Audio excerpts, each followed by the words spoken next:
मन, विश्वास आणि नियतीचा प्रवास तुमच्या जीवनाला उज्ज्वल दिशा देणाऱ्या या उज्ज्वल गता चॅनलमध्ये तुमच्या मनापासून स्वागत आहे।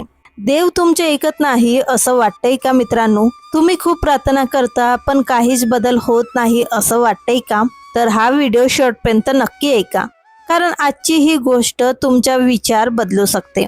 मित्रांनो, आपल्या आयुष्यामध्ये असे सण येतात जेव्हा सगळं काही आपल्या विरोधात चाललं आहे असं वाटतं। आपण प्रयत्न करतो, प्रार्थना करतो, पण काहीच उत्तर मिळत नाही।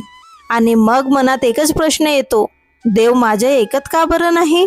एक भक्त होता, तो रोज नित्यनियमाने देवाची पूजा करायचा। त्याला फक्त एकच अपेक्षा होती की त्याच्या आयुष्य थोडं शांत आणि स्थिर व्हावं।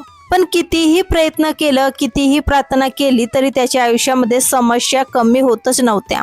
एक दिवस तो खूप निराश झाला आणि देवासमोर बसून म्हणाला, मी रोज तुझी पूजा करतो तरीही माझं काहीच का बरं बदलत नाही?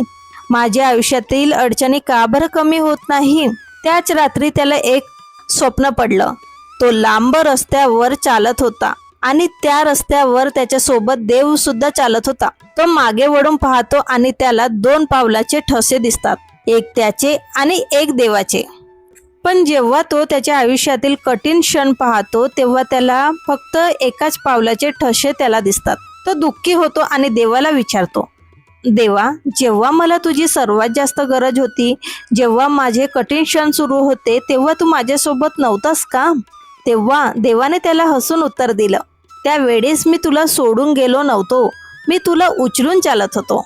तर मित्रांनो, देव कधीच आपल्याला सोडून जात नाही। तो फक्त योग्य वेळेची वाट पाहतो आणि आपल्याला योग्य मार्ग दाखवतो। देव उशीर करतो पण कधीच अन्याय करत नाही।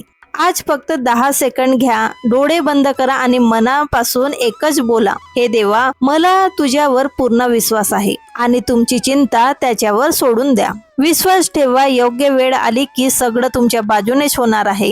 जर तुम्हाला वाटत असेल की देव तुमच्या सोबत आहे तर कमेंट बॉक्स मध्ये ओम नमः शिवाय लिहायला विसरू नका। आणि अशाच उज्ज्वल गाथा ऐकण्यासाठी चॅनलला नक्की सबस्क्राईब करा। साईडला दिलेल्या बेल आयकॉनला सुद्धा प्रेस करा। भेटूयात नवीन कथेसोबत उज्ज्वल गाथाच्या नवीन प्रवासामध्ये।